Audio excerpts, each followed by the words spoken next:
Tell me about the environment. I know it's something that is on your mind, and you have these eco-friendly villages you built, Yeah. and I've been invited to go to one of those in Mumbai, and I'm looking forward to taking you up on that invitation. Please.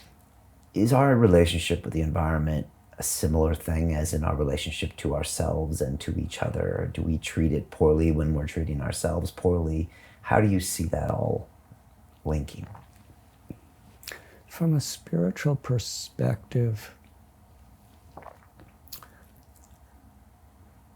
I do not see how we could actually be in tune with ourself or with God and disrespect the environment.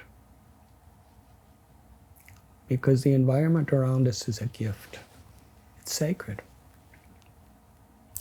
Sometimes in the West we say Mother Earth. And in India, Bhumi means Mother Earth. So the environment around us is like our mother. And whoever we are, however much we have or however little we have, we're all totally dependent on the sun, on the air, on the rain, on the food grains. And these are all gifts. We cannot create them. We can manipulate them to some extent, but we can't create them. If the earth was not there and seeds do not grow. So to be grateful for these gifts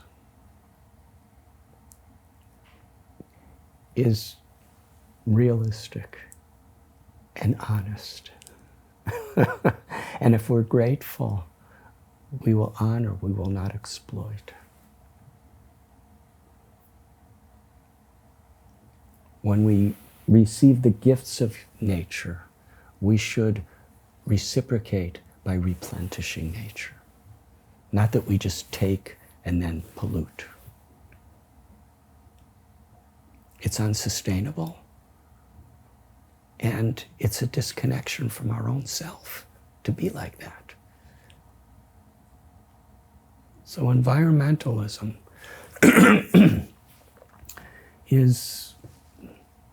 is an honest spiritual way of living. It's not just a matter of leaving the world a better place for our children.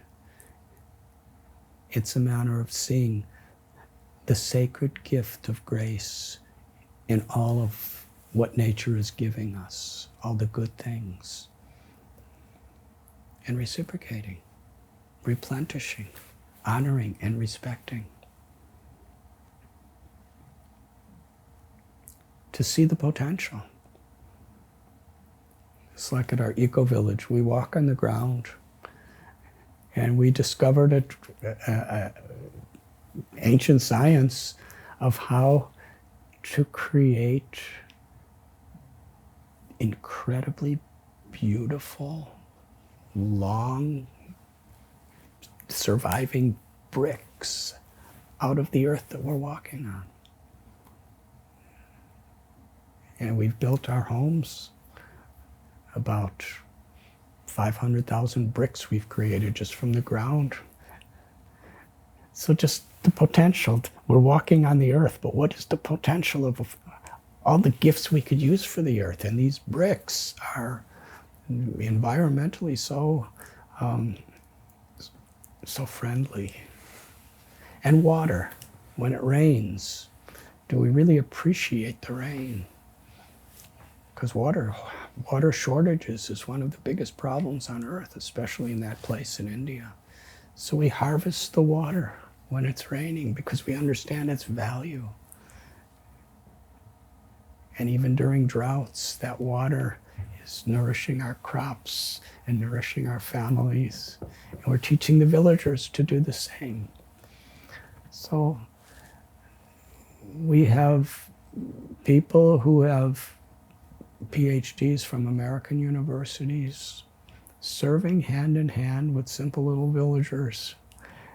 And they respect each other because they all know something and they can all help each other.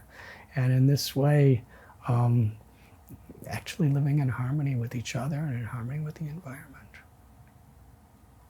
And how are the rest of us when doing? the ecology of the heart is polluted by greed and arrogance and selfishness, then that's going to manifest as pollution in the ecology of the world. Okay.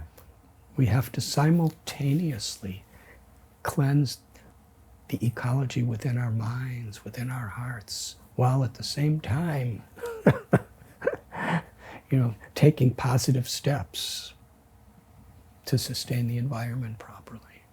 Otherwise, it's just not sustainable. And how are we doing?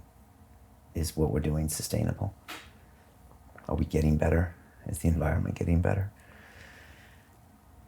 It's at a point where there is such a crisis potentially looming upon us that thoughtful people are starting to take it really seriously and understand the sense of responsibility to make a positive difference. If not for this crisis, most people would probably just go on with their life and not really care about all the pollution going on, and not really care about the exploitations of the resources of nature that are happening. Just let it be. We may not like it, but so what? But because it is such a serious threat to our children, our grandchildren, and ourselves, thoughtful people can't just settle with going on with the way they're living. We have to all be instruments of change.